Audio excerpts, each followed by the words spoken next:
Después de que nació mi nieto, mi nuera me entregó un aviso de desalojo. El heredero ha llegado, así lo llamó ella.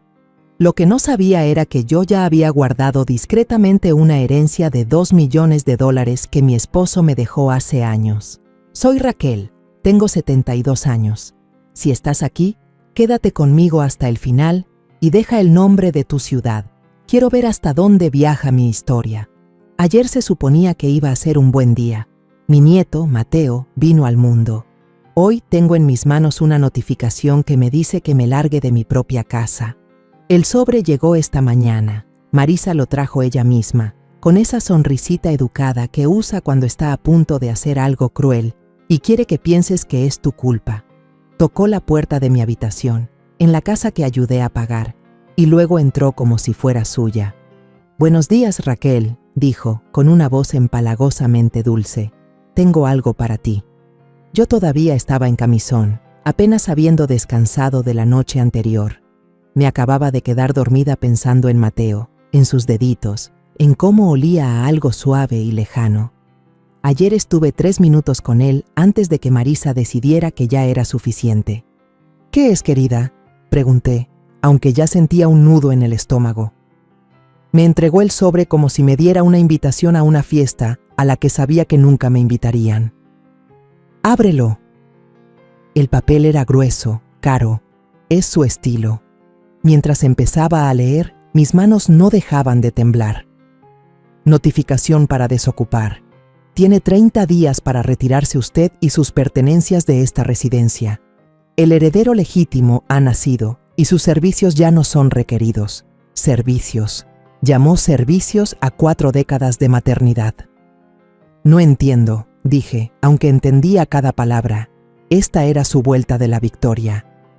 «No es tan complicado», dijo, acomodándose en el sillón como si le diera malas noticias a una extraña, no a la madre de su esposo. «Carlos y yo ya tenemos a nuestro hijo. Necesitamos el cuarto.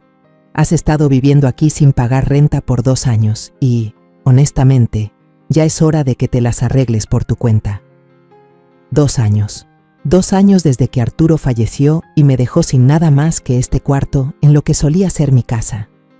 2 años de ser ignorada, como un mueble que nadie se atreve a tirar. «¿Dónde está Carlos?», pregunté, mi voz apenas un susurro. «En el trabajo, obviamente. Alguien tiene que pagar las cuentas». Ni siquiera levantó la vista. Se quedó mirando sus uñas como si importaran más que esta conversación. Él lo sabe, por supuesto. Lo hablamos todo. Mi hijo lo sabía. Mi propio hijo, mi sangre, se quedó de brazos cruzados mientras su esposa me echaba como si fuera basura. «Marisa, por favor», dije. «¿No podemos hablar de esto? Yo ayudo con el bebé.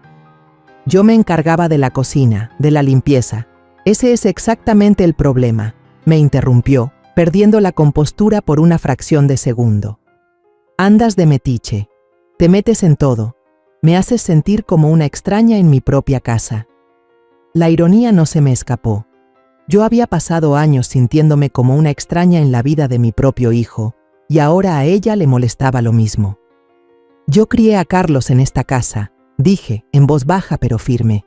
«Su padre y yo...» «Su padre está muerto», espetó Marisa. «Carlos es mi esposo ahora. Esta es nuestra familia, nuestro hogar, nuestra vida. Tú solo estorbas». Cada palabra fue como una bofetada. Miré alrededor del cuarto que se había convertido en mi mundo entero.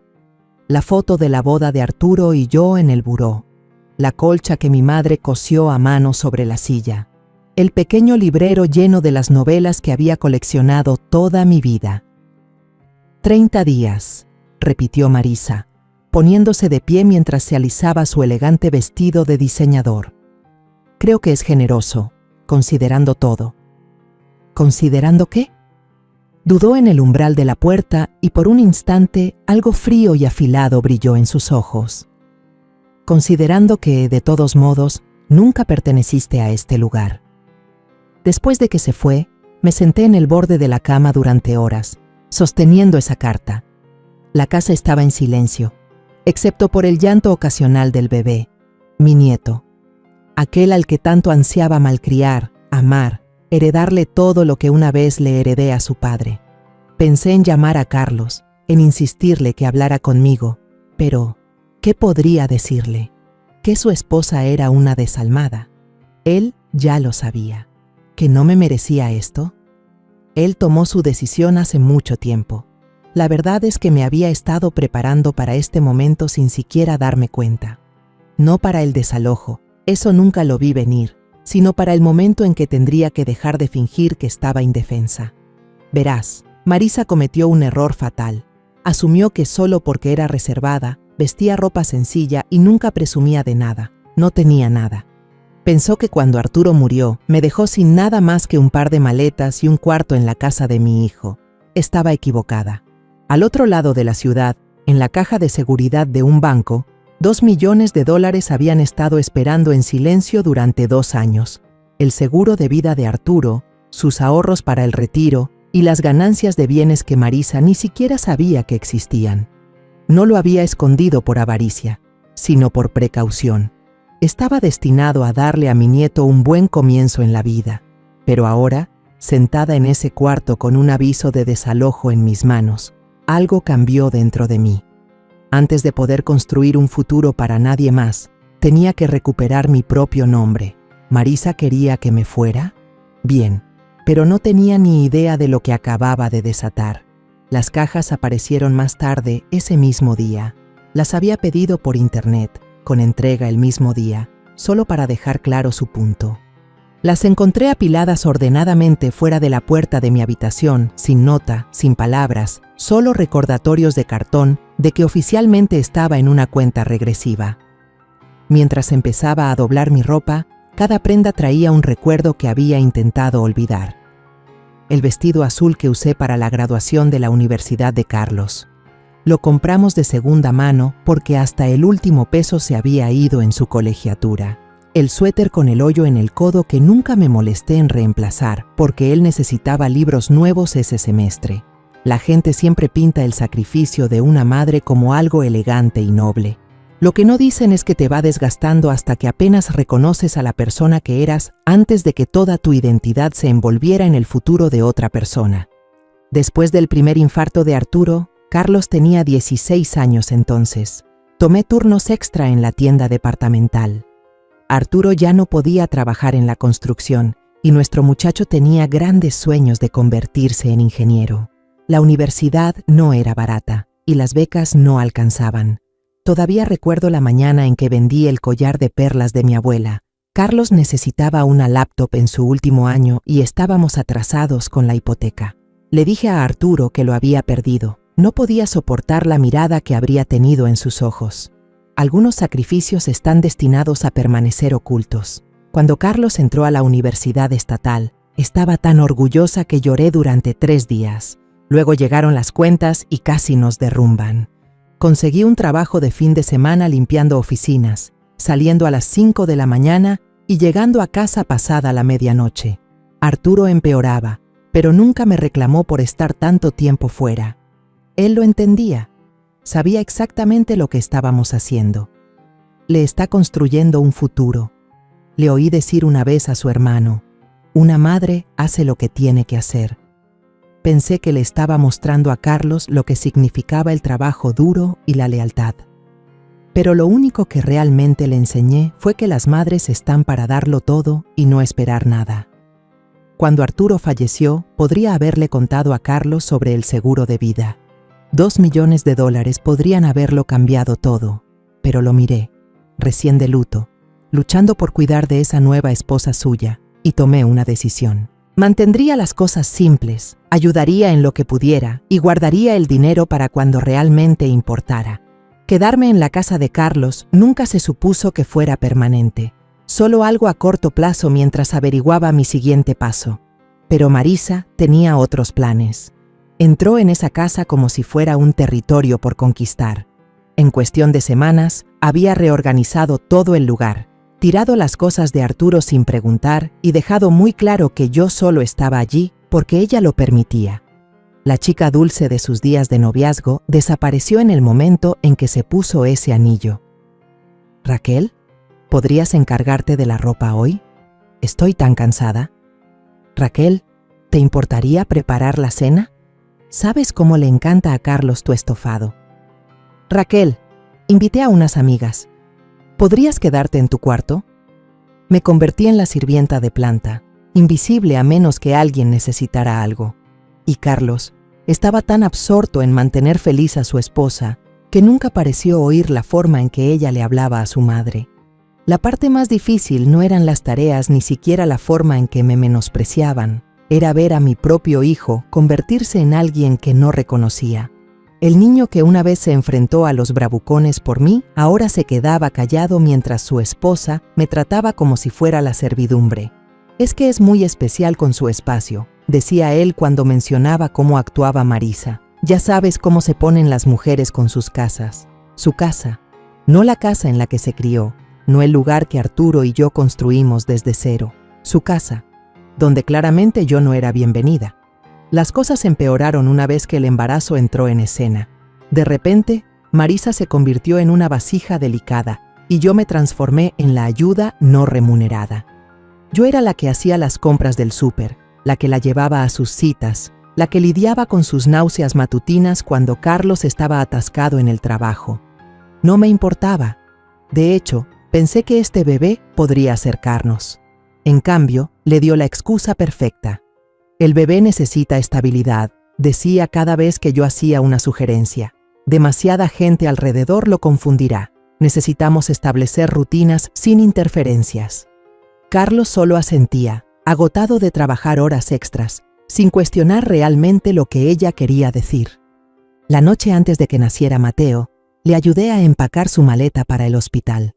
Ya tenía contracciones, pero todavía quería microgestionar hasta el último detalle. Solo quiero a la familia inmediata en la sala de partos, dijo durante una contracción. Claro, respondí, pensando que eso me incluía. Me lanzó una mirada, como si no lo entendiera. Me refiero a Carlos y a mí, y a mi mamá, obviamente. Su madre, que vivía a 3 estados de distancia y solo había aparecido 2 veces en todo el embarazo. Su madre, que usó ambas visitas para criticar todo, desde la pintura del cuarto del bebé hasta las decisiones profesionales de Carlos. Me senté en esa sala de espera del hospital durante 14 horas mientras mi nieto venía al mundo. 14 horas recibiendo escasas actualizaciones de Carlos, que parecía casi confundido de que yo siguiera allí. No tienes que esperar, mamá, dijo durante una de sus breves apariciones. Podría tardar un rato, pero ¿dónde más se suponía que debía estar? Este era mi nieto, mi familia, mi corazón, ahora viviendo fuera de mi cuerpo en la forma de un milagro de 3 kilos. Y cuando finalmente sostuve a Mateo, fue la primera vez en años que sentí algo real, solo alegría, pura y brillante. Ese niño era parte de mí, parte de Arturo, un pedazo de la vida que construimos juntos. Debería haber sabido que Marisa no me dejaría tener eso por mucho tiempo. Ahora, mientras empaco mis cosas en cajas de cartón, lo veo todo por lo que realmente fue. El embarazo fue su jugada, el bebé, su palanca. Esperó hasta tenerlo todo, una casa, un esposo al que podía dirigir como un barco y un bebé para sellar su lugar. Luego me eliminó. El departamento que encontré es exactamente lo que ella probablemente imaginó para mí. Pequeño, desgastado, en una colonia que ya pasó sus mejores días. El tipo de lugar donde una mujer de 72 años se desvanece. Firmé el contrato de arrendamiento usando lo poco que quedaba en mi cuenta de cheques, lo suficiente para pasar por una viuda que sobrevive con su pensión. El señor López, el arrendador, no me presionó con preguntas sobre cómo una mujer de mi edad de repente se quedó sin un lugar donde vivir. Solo me dio una media sonrisa cuando le entregué el depósito y preguntó, ¿un nuevo comienzo? Le di una respuesta vaga, algo así. Ese fue el final de nuestra conversación. El día de la mudanza llegó y se fue sin apenas hacer ruido. Solo era yo, unas cuantas cajas de cartón y el peso de todo lo que no estaba diciendo. Carlos apareció justo a tiempo y se quedó exactamente 30 minutos. Me ayudó a bajar 3 cajas a su camioneta. Apenas dijo una palabra. No me miraba a los ojos. Cuando dejamos la última, se quedó allí, incómodo, como si ya se hubiera ido en su mente. «Esto es probablemente lo mejor, mamá», dijo, sin mirarme del todo. «Necesitas tu independencia. Marisa y yo necesitamos nuestro espacio, independencia». Esa palabra otra vez. A los 72 años, después de décadas limpiando mocos, cocinando cenas, remendando agujeros en pantalones y en corazones, finalmente me entregaban mi independencia como si fuera un regalo atrasado. Sabía a metal y a arrepentimiento. ¿Y Mateo?, pregunté, las palabras atorándose en mi garganta. ¿Cuándo podré verlo? Carlos se movió, como si la ropa no le quedara bien. Ya veremos cómo le hacemos, quizás en los días festivos. Quizás en los días festivos. En eso me había convertido, en un quizás en la vida de mi nieto. Alguien que podría aparecer por Acción de Gracias o Navidad, dependiendo de cómo fueran las cosas. Ese primer mes en el departamento se arrastró en un tipo de silencio que no se sentía pacífico. Pasé de una casa llena de movimiento, conversaciones, discusiones, pasos por el pasillo, bebés llorando y portazos, a un espacio tan quieto que me zumbaban los oídos. Las paredes eran delgadas y podía oír todo. Vecinos peleando, riendo, viendo la tele, teniendo vidas que solo tocaban la mía a través de sonidos ahogados.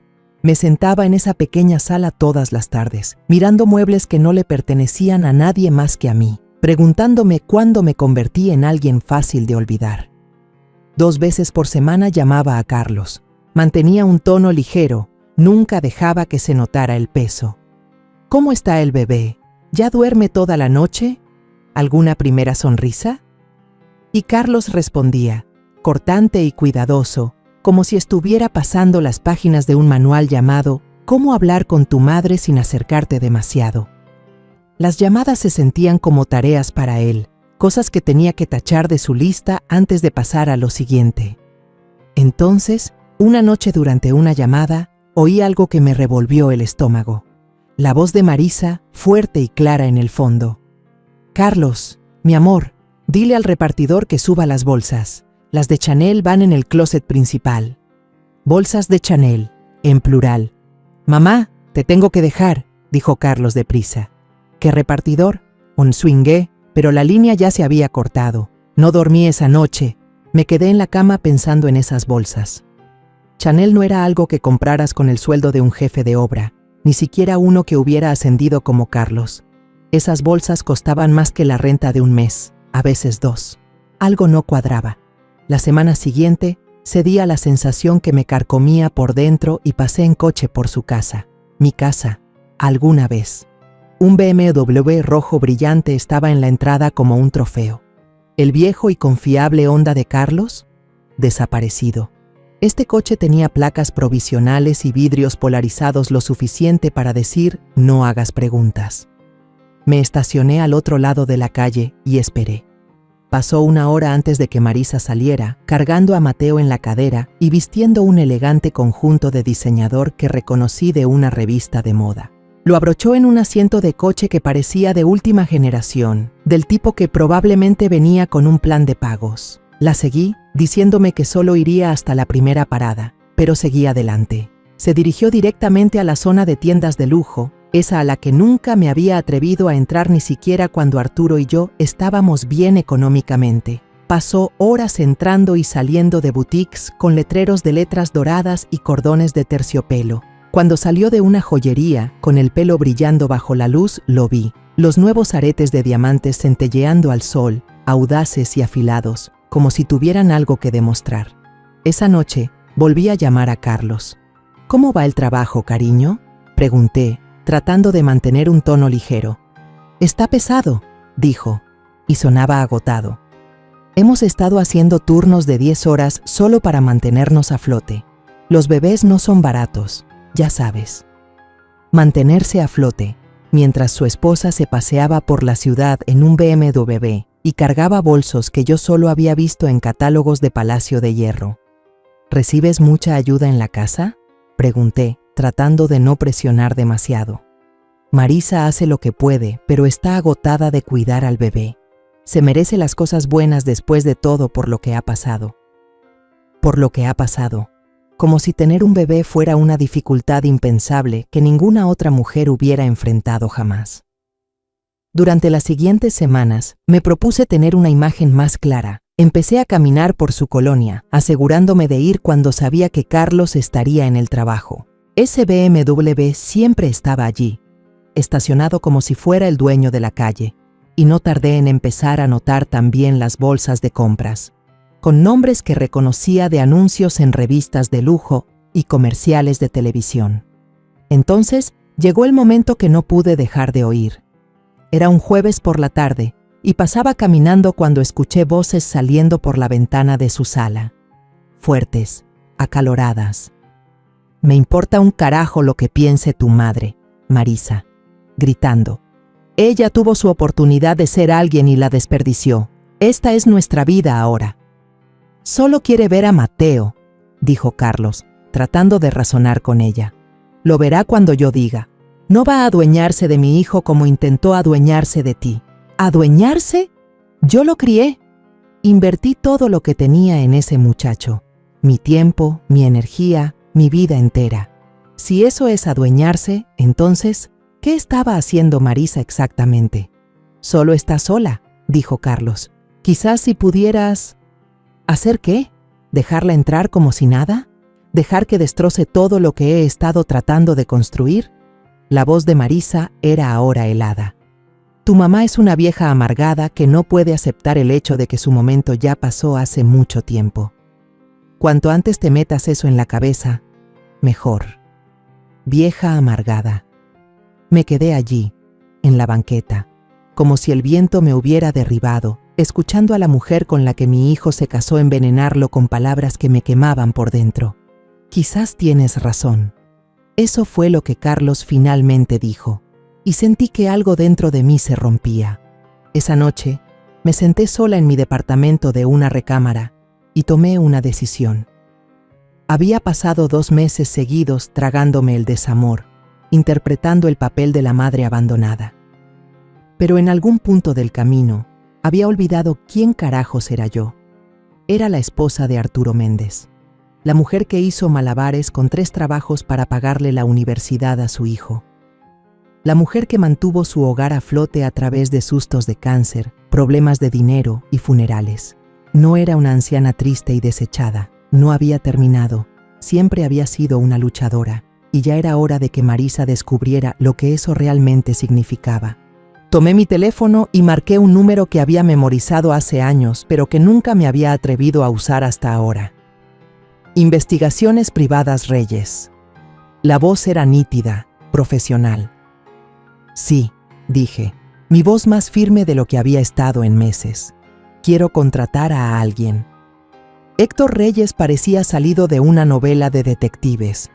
Ojos cansados, un rostro tallado por años de malas noticias y peores personas.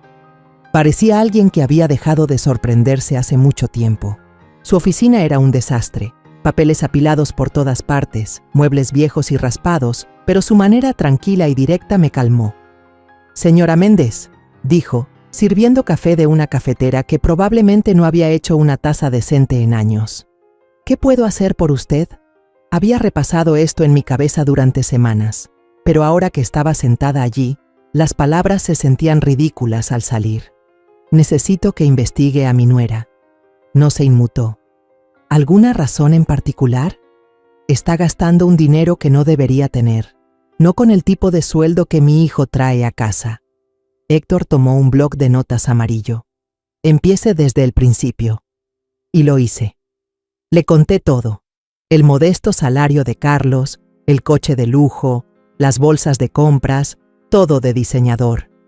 Le conté cómo me sacó de la vida de mi hijo, cómo se aseguró de que apenas viera a mi nieto, cómo se interpuso entre nosotros y destrozó con un mazo todo lo que yo había invertido en esta familia. Cuando terminé, Héctor se quedó en silencio por un momento. Luego me miró a los ojos. «Señora Méndez, ¿se trata de una venganza? ¿O está tratando de proteger a su hijo?» Eso me golpeó más fuerte de lo que esperaba. «Quiero proteger a Carlos, pero también necesito entender esto. porque en mi experiencia, cuando alguien presume dinero que no debería tener, generalmente se reduce a 3 cosas: una fortuna familiar no revelada, algo ilegal o un tercero. ¿Un tercero? Sí, quizás tiene a alguien más, alguien que no es mi hijo. No me había permitido pensar en eso, pero en el segundo en que lo dijo, las cosas encajaron. El repentino resplandor de Marisa después de que nació el bebé. La forma en que me arrasó fuera de la casa sin pensarlo 2 veces. Esa mirada en sus ojos como si tuviera todas las cartas y no le importara quién lo supiera. ¿Cuánto tiempo tardaría algo así?, pregunté. Depende de lo que encontremos. Podrían ser unos días, quizás más. ¿Y el anticipo? 15,000 pesos. Metí la mano en mi bolso, saqué la chequera de la cuenta que ella no conocía y lo escribí sin pestañear. Quiero saber hasta el último detalle. ¿De dónde viene el dinero? ¿Qué está tramando a puerta cerrada? ¿Qué ha dicho? ¿Qué ha hecho? Lo quiero todo. Héctor no dijo mucho. Solo dobló el cheque y lo guardó silenciosamente en el cajón de su escritorio, como si lo hubiera hecho 100 veces antes. Señora Méndez, ¿puedo darle un consejo? Asentí levemente, tensa y cautelosa. Sea lo que sea que descubramos, hay una buena probabilidad de que sea doloroso. Este tipo de verdad, esta verdad, tiende a dejar una marca. ¿Está lista para eso? Dejé que la pregunta reposara por un segundo. Mi mente fue directamente a los últimos meses. El frío silencio en la casa. El lento escozor de la vergüenza. La sensación de ser borrada mientras mi propio hijo se quedaba de brazos cruzados y lo permitía, eligiendo la retorcida versión de la realidad de su esposa sobre el amor silencioso y leal de su madre. «Señor Reyes», dije, tan firme como pude, «ya me han herido. Ahora todo lo que quiero es la verdad». La espera fue la parte más difícil. Durante 2 semanas completas no hubo nada, ni actualizaciones, ni llamadas, solo silencio. Me mantuve ocupada como lo hace la gente. El súper, devolver libros en la biblioteca, largas caminatas por las mismas casas cansadas de mi colonia, pero todo era ruido de fondo. Mi mente nunca abandonó la investigación. Siempre estaba allí, justo debajo de la superficie. Entonces, Héctor finalmente llamó. «Señora Méndez», dijo, «necesitamos vernos, y le sugiero que se siente para esto». Su oficina se sentía más pequeña esta vez, más apretada, como si las paredes se hubieran acercado un poco.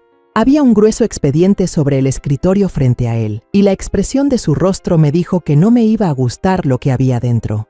«Seré directo», dijo, sin andarse con rodeos. «Su nuera tiene un amante». Las palabras golpearon fuerte, como ser derribada por algo invisible. Aunque lo había sentido venir, aunque me lo había preguntado, la confirmación aún así aterrizó como un puñetazo en el pecho. ¿Con quién? Vicente Corona. Dirige 3 concesionarias de autos en la zona. Está casado. Tiene 2 hijos. Su fortuna es de unos $8 millones. 8 millones. De repente, los bolsos de diseñador, los tratamientos faciales de lujo, las clases privadas de yoga, todo tenía sentido. ¿Cuánto tiempo?, pregunté, las palabras pegándose en mi boca. Basado en lo que hemos confirmado, al menos 6 meses, probablemente más. Deslizó una foto sobre el escritorio hacia mí. Esta fue tomada el martes pasado en la Posada del Sol. Miré hacia abajo. Allí estaba ella, Marisa, abrazada a un hombre que no reconocí, riendo como si le acabaran de decir que el mundo era suyo. Tenía la cabeza echada hacia atrás, los ojos cerrados, nada más que alegría en su rostro. No la había visto lucir tan libre, tan ligera, ni una sola vez durante su matrimonio con mi hijo. «Hay más», dijo Héctor. «Ha estado diciendo que planea dejar a su hijo, tan pronto como pueda asegurar un acuerdo financiero sólido. Está usando al bebé como parte de su estrategia. Mi nieto, mi dulce y tierno nieto siendo usado como una ficha de negociación en el juego que ella creía estar jugando. ¿Qué tipo de acuerdo está buscando? Según nuestras fuentes, ha estado catalogando discretamente todo lo que su hijo posee, tratando de obtener una imagen clara de su patrimonio total. Está convencida de que hay dinero oculto en la familia en alguna parte. La ironía casi me hizo reír. Marisa, buscando un tesoro secreto, sin darse cuenta de que la mujer que desestimó y le faltó al respeto estaba sentada sobre $2 millones propios. Y una cosa más, agregó Héctor, pasando la página del expediente. Le ha estado diciendo a la gente que su hijo es emocionalmente abusivo. Dice que tiene miedo de dejarlo, miedo de que pueda ir tras el bebé. Eso era ir demasiado lejos. No solo era falso, estaba tan lejos de la verdad que me enfermaba.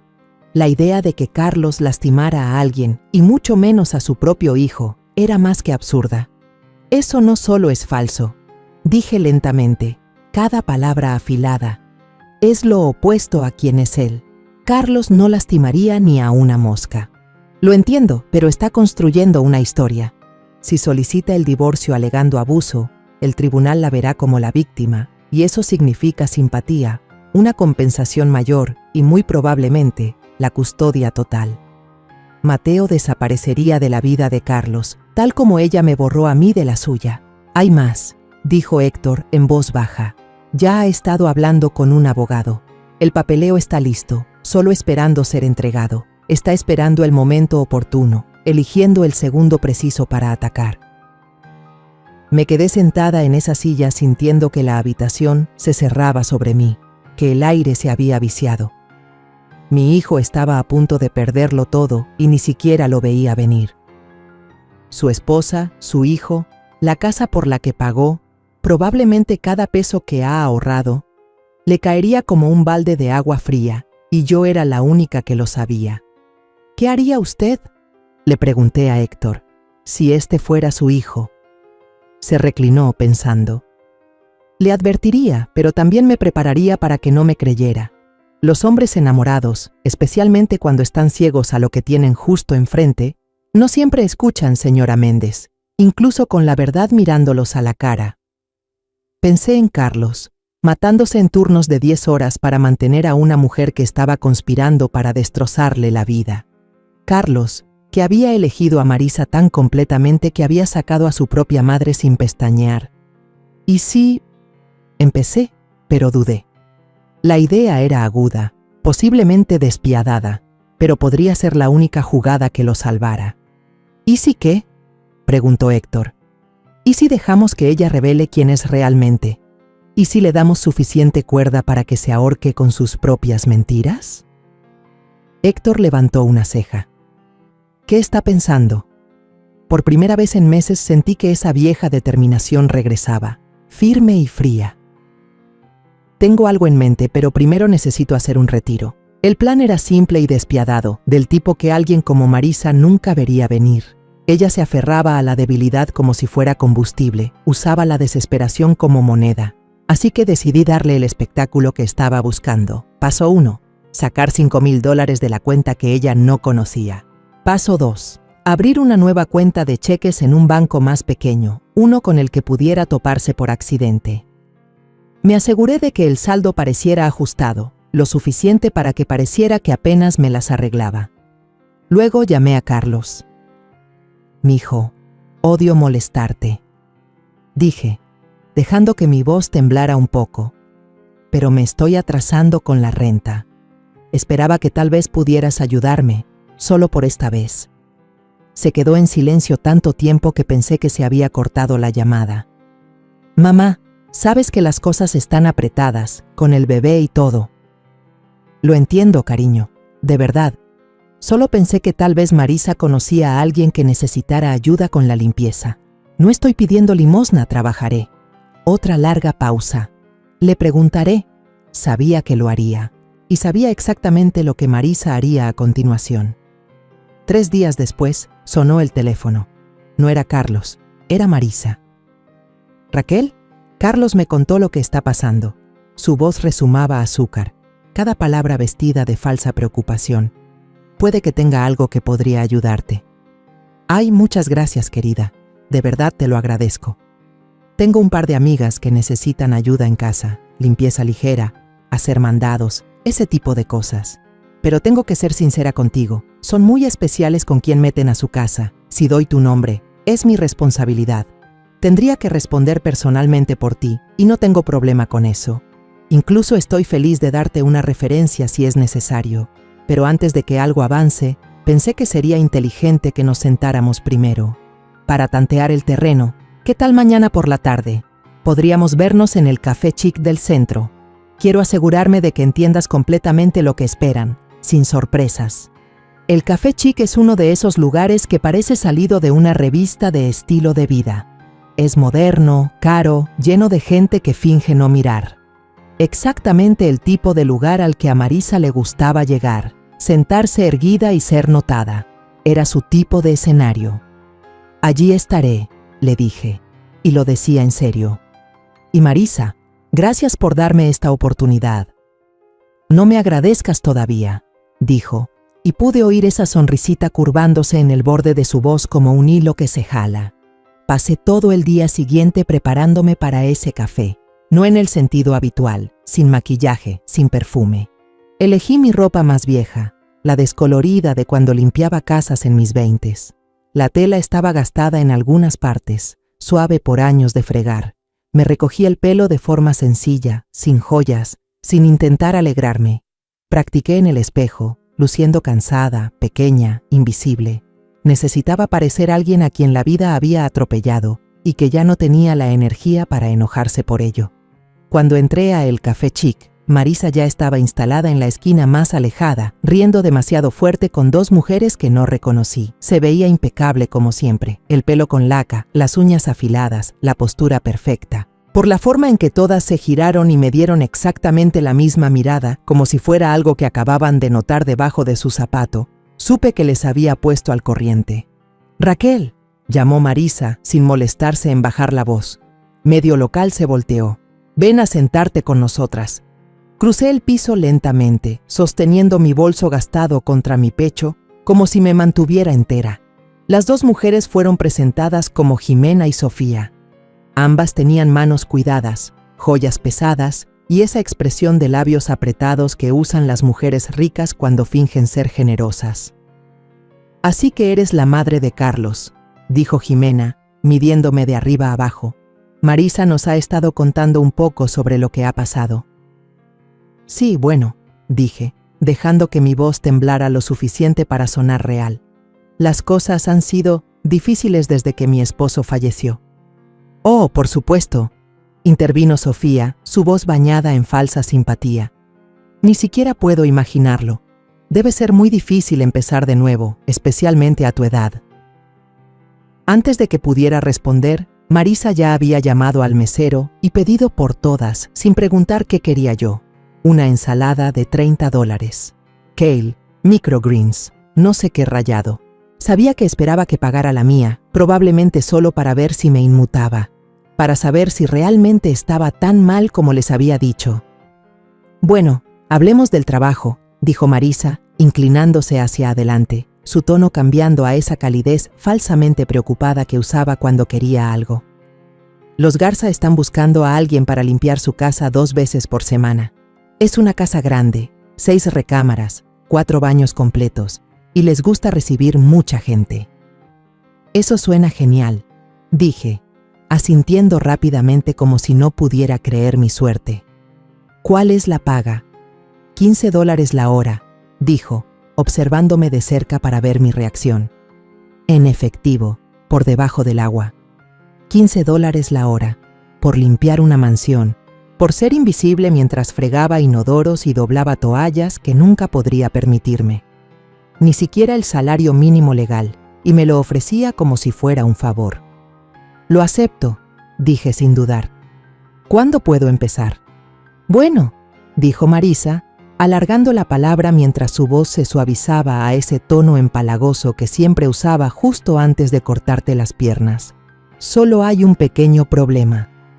Dijeron que necesito dejar un depósito, $200, solo para demostrar que no me iré con la platería o cualquier otra cosa que piensen que podría tentarme». 200. No era poco para alguien como yo. No solo dinero que no tenía a la mano, sino dinero que no podía permitirme perder. Ella lo sabía, Sabía exactamente lo endeudada que ya estaba. Dudé. Dejé que el silencio se alargara un momento de más. Y luego hablé, bajo y con cuidado, dejando que el pánico se asomara naturalmente. Yo no creo que tenga ni siquiera eso ahora mismo. Jimena inclinó la cabeza, fingiendo que le importaba, pero su voz era de cristal. Qué lástima, los Garza son muy especiales con la gente que meten en su casa. Como si no estuviera disfrutando esto, como si no estuviera saboreando cada segundo. Quizás podría trabajar gratis por un tiempo, solo para demostrar mi valía, ofrecí, esperando que la desesperación pudiera pasar por ambición. Marisa ni siquiera respondió de inmediato. Se giró hacia su pequeña audiencia, intercambió una mirada con las dos, del tipo que la gente se da cuando sabe que está a punto de ganar. No creo que eso funcione, dijo finalmente, como si lo sintiera, aunque sus ojos decían lo contrario. Quieren a alguien que sea serio, alguien que pueda demostrar compromiso, financieramente. Por favor, dije, y la palabra salió cruda. Estoy atrasada con la renta. Estoy a días de perder mi departamento. Su rostro no se ablandó, si acaso se iluminó, como si para esto hubiera venido, como si el juego no valiera la pena a menos que yo estuviera sangrando. Esto es difícil, dijo, alargándolo como si estuviera sopesando opciones. Pero podría prestártelo, familia ayudando a la familia, ya sabes. ¿De verdad harías eso por mí?, pregunté, apenas pudiendo sacar las palabras. Tenía la garganta apretada, mis manos empezaban a temblar. Se sentía como misericordia, aunque sabía que no lo era. Por supuesto, dijo, ya desbloqueando su teléfono, sus dedos moviéndose rápido.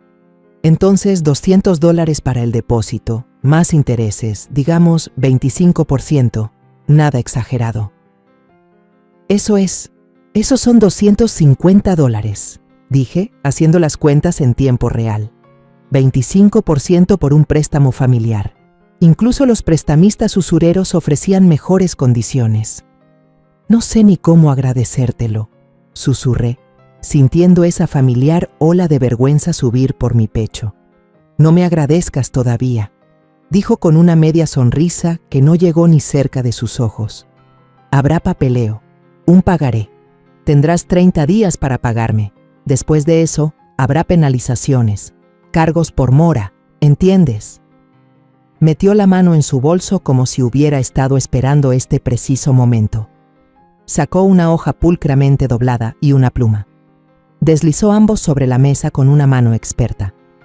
Lo revisé, letra apretada, lenguaje frío, peor de lo que había dicho en voz alta.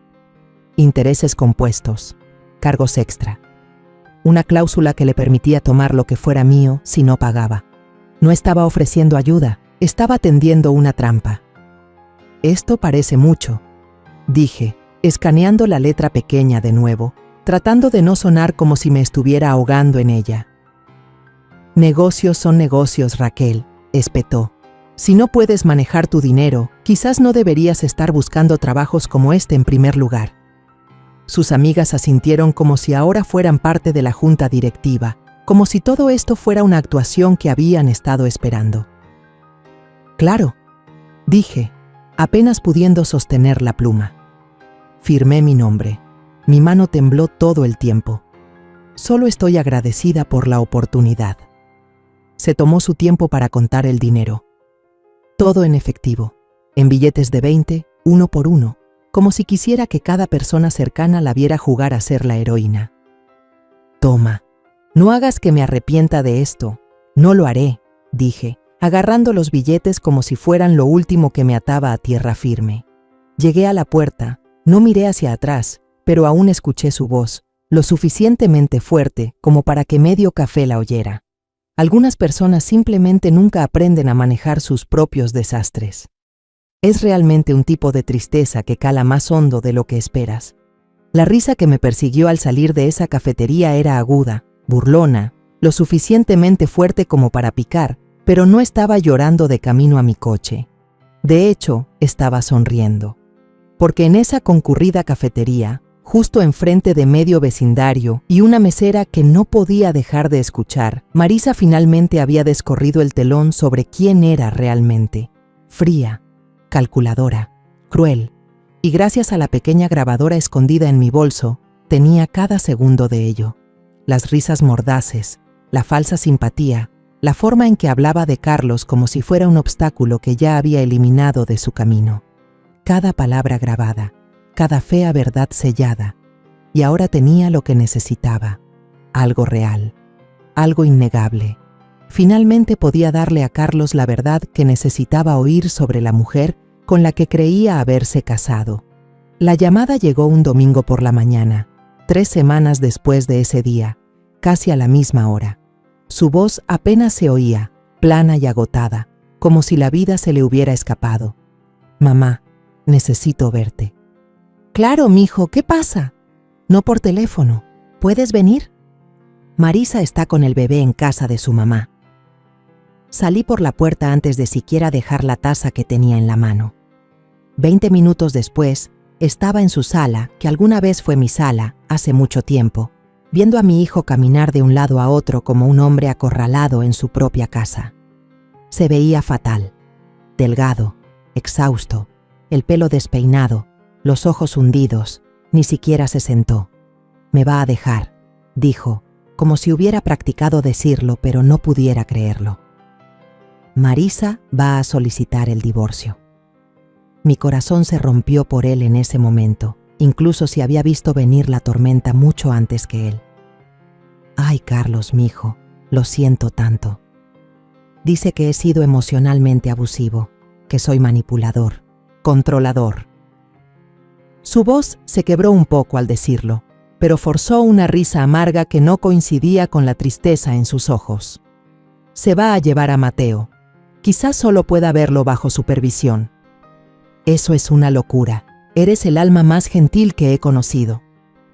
Intenta explicarle eso al tipo que contrató para destrozarme en el tribunal. Se dejó caer en el viejo sillón reclinable de su padre, hundiéndose como si la gravedad lo golpeara más fuerte que al resto de nosotros.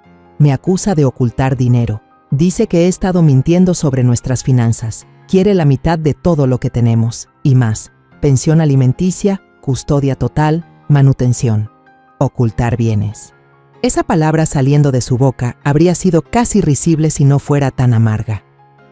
«Carlos», dije con cuidado, estabilizando mi voz, «hay algo que necesito decirte sobre Marisa». Levantó la vista rápidamente, los ojos muy abiertos. Un destello de algo parecido a la esperanza, o quizás solo desesperación, pasó a través de él. «¿A qué te refieres?» Había planeado este momento. Lo había ensayado en mi mente una y otra vez. Imaginado cómo se desarrollaría, cómo le entregaría la verdad. Pero ahora que estábamos sentados allí, con él ya destrozado y deshaciéndose, sentí como si le estuviera entregando un segundo desamor antes de que se hubiera recuperado del primero. «Ha estado mintiendo, mucho, sobre más de lo que sabes». Luego le conté todo. El investigador privado, Vicente Corona. Las mentiras que apiló como ladrillos durante el último año mientras le sonreía en la cara. Le mostré las fotos, le dejé oír su voz de ese día en el café, sarcástica, cruel, jubilosa por cómo hablaba de él a sus espaldas. Le di cada pieza que tenía, todo lo que había guardado, esperando el momento adecuado, esperando nunca tener que usarlo. Cuanto más hablaba, más silencioso se ponía. Para cuando terminé, parecía que alguien lo había puesto en pausa. Luego, finalmente, susurró. «¿Desde cuándo lo sabes?» Lo del amante, unas semanas.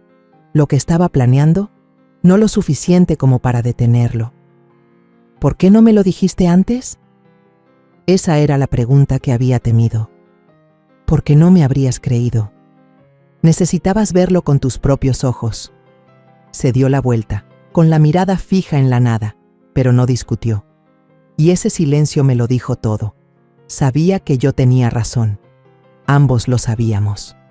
«Hay algo más», dije suavemente. «Algo que debí haberte dicho hace mucho tiempo». Metí la mano en mi bolso y saqué un estado de cuenta bancario. Los ojos de Carlos se abrieron de par en par cuando vio el número. $2 millones. Apenas pudo articular las palabras. El seguro de vida de papá, más sus cuentas de retiro y algunas inversiones que ni siquiera sabías que existían.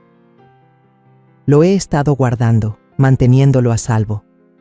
Todo este tiempo has estado atrapado en ese pequeño departamento, dejando que Marisa te trate como... No pudo terminar la idea. ¿Como a la servidumbre? ¿Como un peso muerto? Sí, exactamente. Entonces, ¿por qué? ¿Por qué ocultárnoslo? ¿A mí? Sostuve sus manos, sentí los callos de todos esos largos turnos. Porque necesitaba saber quién era sin que el dinero inclinara la balanza. Necesitaba ver si el niño que crié todavía estaba allí, en algún lugar debajo de todos los años. ¿Y? ¿Qué encontraste? Su voz se quebró y el sonido casi me rompe. Encontré a un hombre que renunciaría a todo. Comodidad, orgullo, incluso la relación con su madre, solo para proteger a las personas que ama. Las lágrimas comenzaron a correr por su rostro. Perdóname, mamá, por todo. Lo sé, mijo, lo sé. Entonces, ¿ahora qué?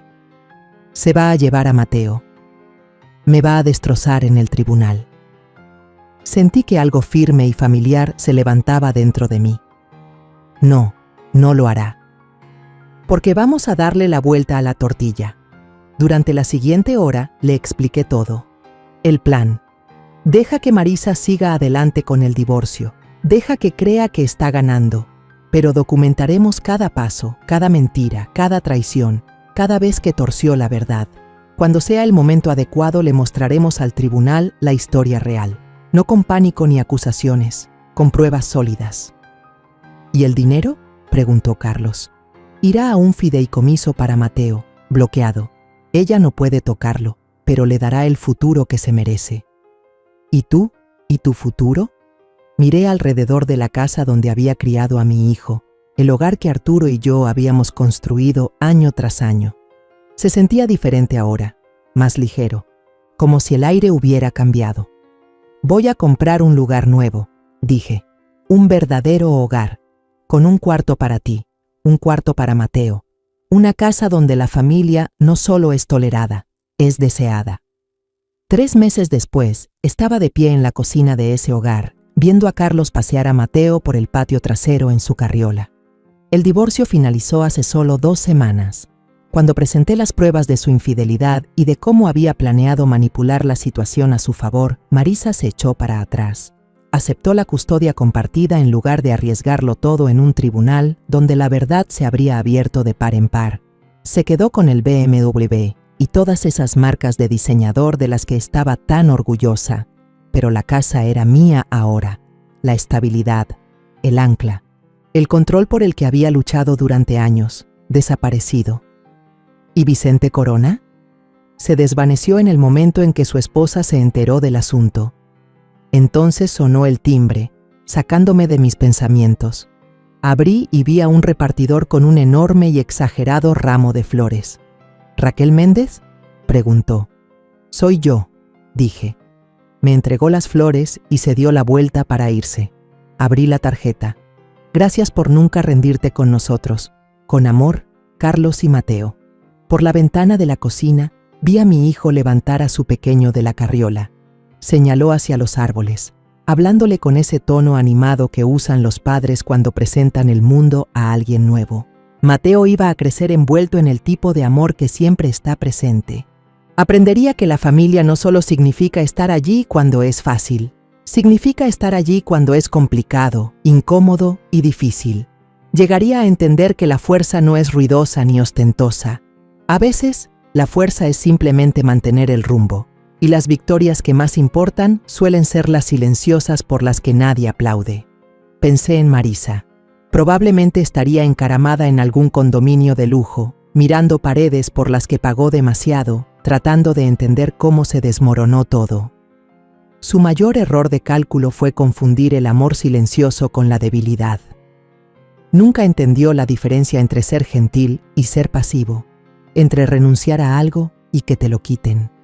Ahora, a los 72 años, Había recuperado lo que era mío. No solo mi dignidad, sino mi familia. Y por primera vez en años, el futuro se veía exactamente como solía soñar que podría ser. Me despierto antes que el sol, no porque tenga que hacerlo, sino porque puedo. La casa está en silencio, del tipo de silencio que no te oprime el pecho ni te hace sentir que te estás desvaneciendo. Simplemente es, sin monitores de bebé zumbando a través de paredes delgadas, sin pasos fuera de mi puerta, solo el zumbido constante de un lugar nuevo que no le debe explicaciones a nadie. El café se prepara lentamente en mi nueva cocina, mía, no prestada, no tolerada. El piso cruje bajo mis pantuflas, como lo hacen las casas viejas cuando finalmente se les permite respirar de nuevo. Pasé mi primera semana aquí haciendo todo con mis propias manos, pintando las paredes de un azul suave, volviendo a colgar fotos familiares, quitando el viejo papel tapiz del comedor hasta que el yeso de abajo parecía tener pulso. No quería empezar de cero, quería algo que pudiera restaurar. Mateo viene todos los miércoles y sábados ahora. Carlos lo trae y ambos se quedan a cenar.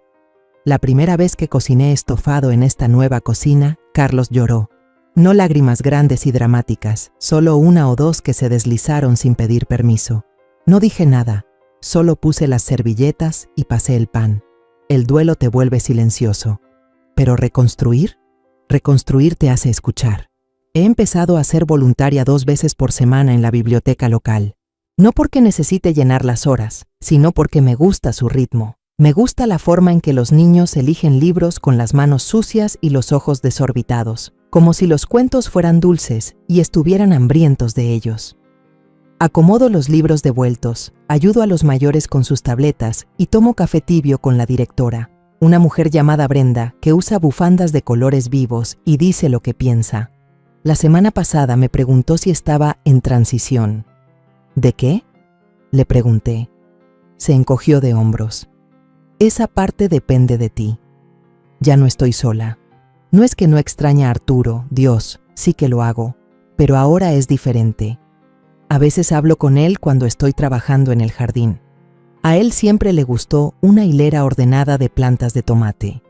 Creo que estaría orgulloso de cómo manejé las cosas, de cómo dejé de esperar a que me rescataran, de cómo dejé de rogar por un espacio en una casa que olvidó que ayudé a construir. Carlos lo está intentando. Lo veo en la forma en que revisa 3 veces el asiento de coche de Mateo, en la forma en que toma clases de paternidad sin que Marisa le respire en la nuca. Está aprendiendo a ser su propio hombre de nuevo. Es torpe en ello, como alguien que intenta bailar después de años de estar quieto, pero se está moviendo.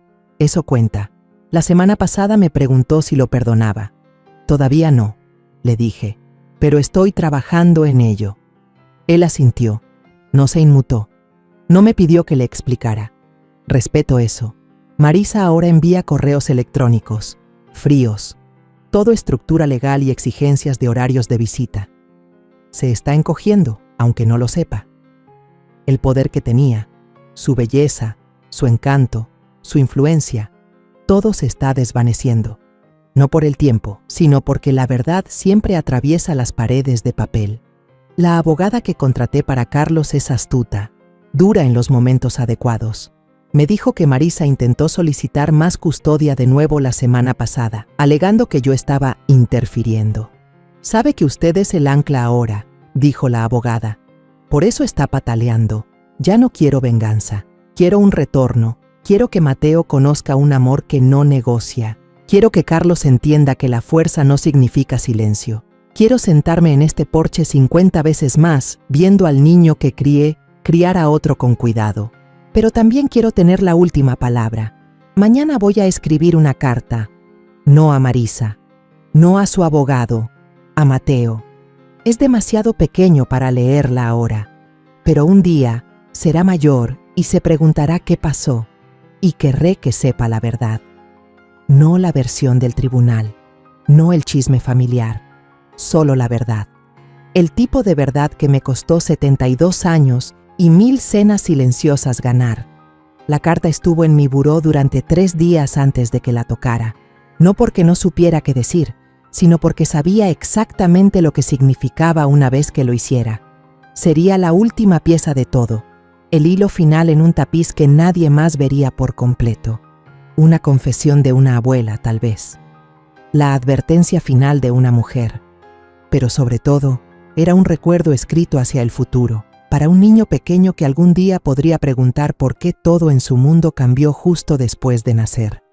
Esta mañana sellé el sobre, papel grueso, sin remitente, solo su nombre escrito claramente en el frente, Mateo Carlos Méndez.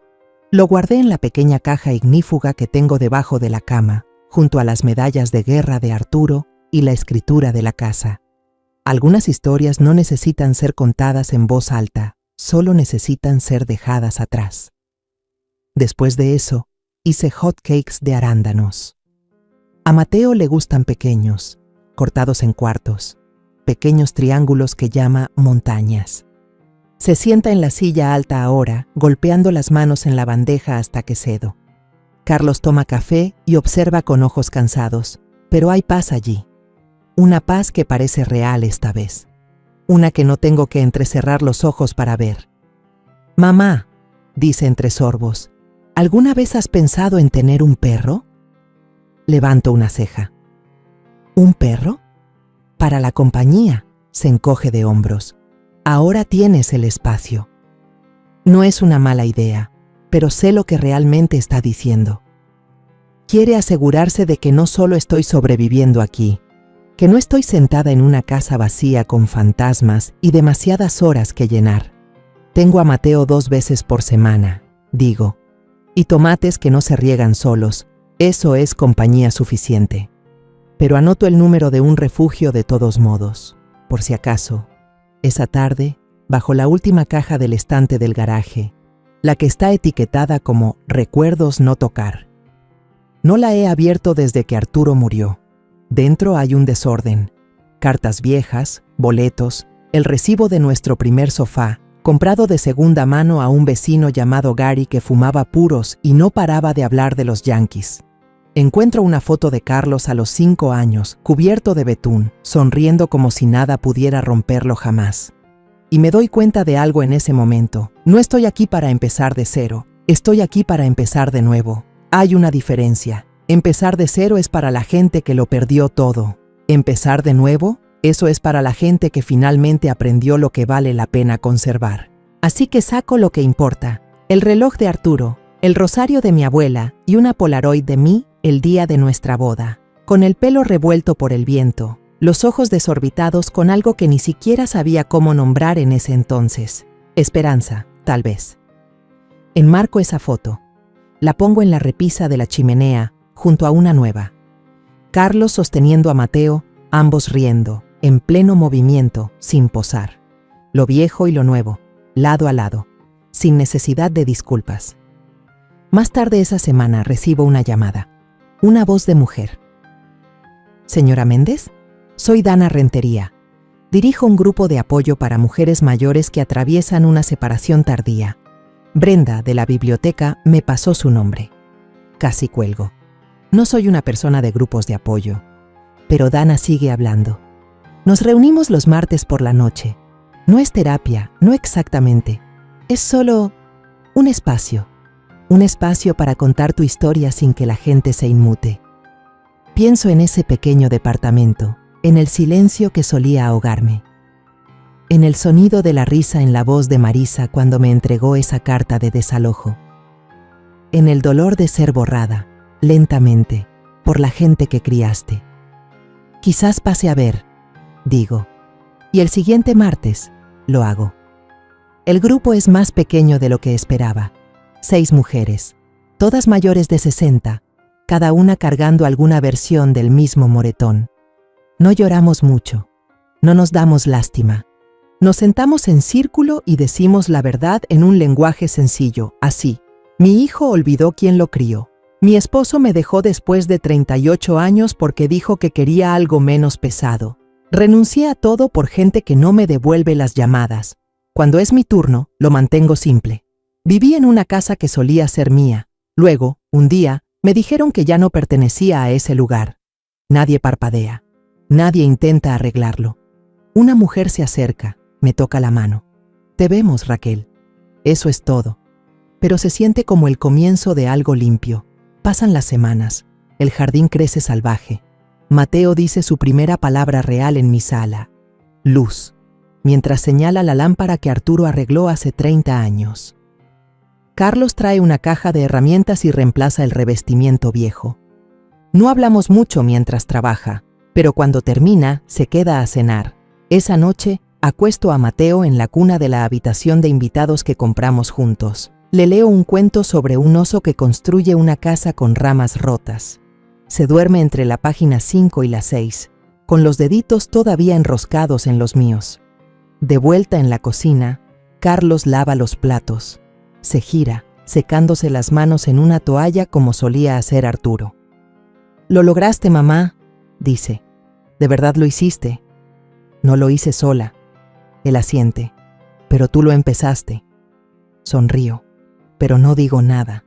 Algunas victorias no necesitan aplausos, solo paz.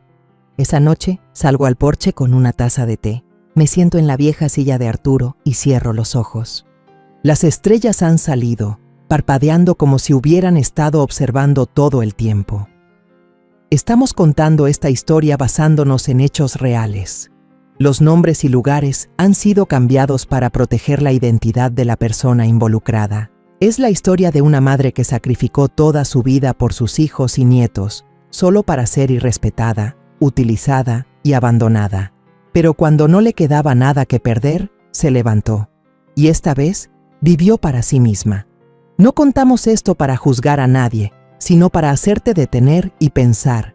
¿Cuántas madres están sufriendo en silencio dentro de sus propios hogares? Ahora tengo curiosidad por ti, que estás escuchando mi historia. ¿Qué harías si estuvieras en mi lugar? ¿Alguna vez has vivido algo así?